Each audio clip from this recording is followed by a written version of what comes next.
சூப்பரான இன்ஸ்டன்ட் தயிர் குழம்பு ரெடி ஆயிடுச்சு. என்ன செய்ய போறோமா? தயிர் எப்பயுமே நம்ம தயிர் மட்டும்தானே ஊற்றி சாப்பிடுவோம்.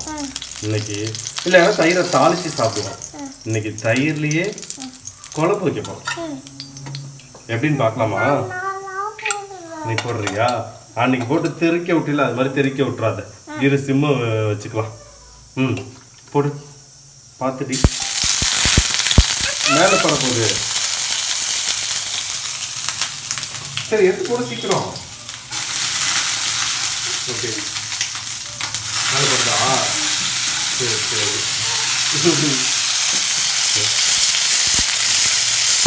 சரி. தயிர்லே குழம்புப்பா. எல்லாரும் வெறும் காயெல்லாம் இல்லாமல் செய்வாங்க. நம்ம காய் போட்டு செய்வோம். நல்லா ஃப்ரை பண்ணி விட்டுக்கலாம். கத்திரிக்காயை ஃப்ரை பண்ணி தனியாக எடுத்து வச்சுக்கலாம். சவுண்டு பார்த்தியா எப்படி வருது? நல்லாவா? உப்பு கொஞ்சம் போட்டுக்கலாம். கத்திரிக்காய்க்கு தேவையான அளவு உப்பு போட்டுக்கலாம்.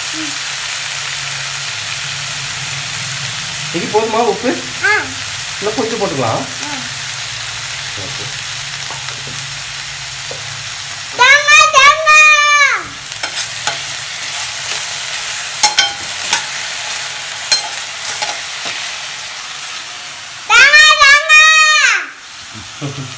இது கத்திரிக்காய்.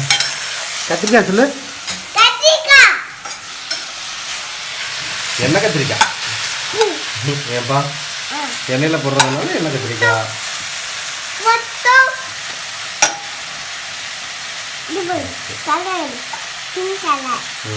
பிங்க் கலரா?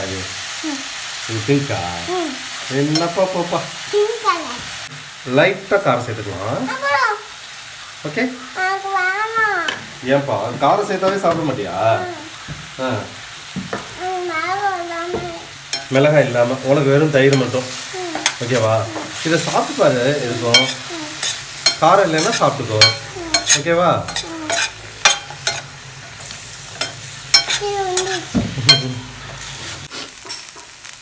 ஓகே நல்லா வெந்துருச்சு. போதும். அவ்வளோ. இதை எடுத்து தனியாக வச்சுக்கலாம்.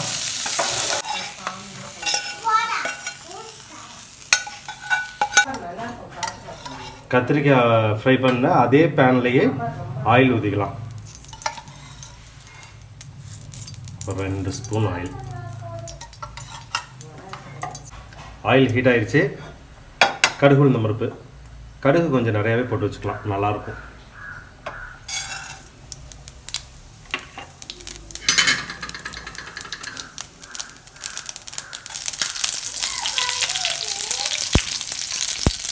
ரெண்டு பச்சை மிளகாய்,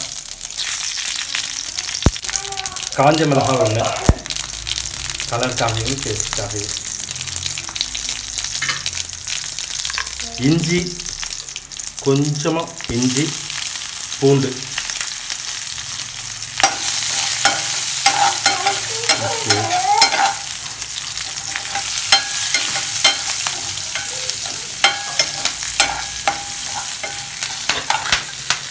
ஆனியன் ஒரே ஒரு பெரிய வெங்காயம்.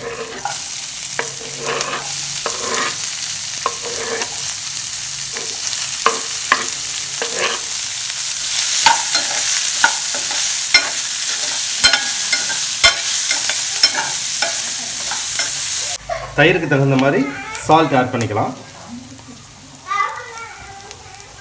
நம்ம கத்திரிக்காயிலையும் சால்ட்டு போட்டிருக்கோம். அதுக்கு தகுந்த மாதிரி பார்த்துக்கோங்க. லைட்டாக போட்டுட்டு பின்னாடி வேணும்னா டேஸ்ட் பார்க்கும்போது யூஸ் பண்ணிக்கோங்க சால்ட்டை. மஞ்சள் 1/2 ஸ்பூன்.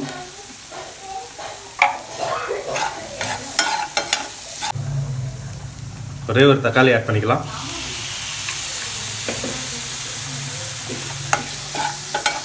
இந்த ஸ்டேஜில் நம்ம ஏற்கனவே ஃப்ரை பண்ணி வச்சுருக்கிற கத்திரிக்காயை ஆட் பண்ணிக்கலாம். இதுலேயும் அப்படியே அந்த வெங்காயம் தக்காளி அந்த மசாலா லைட்டாக இறங்கும். மிக்ஸ் பண்ணி விட்டுட்டு தயிர் ஆட் பண்ணிக்க வேண்டியதான். ஒரு 2 மினிட்ஸ் வெயிட் பண்ணுவோம். அதுக்கப்புறமா தயிர் ஆட் பண்ணிடலாம். நல்லா மிக்ஸ் பண்ணி விட்டுட்டோம். இப்போ தயிர் ஆட் பண்ணிட வேண்டியதான்.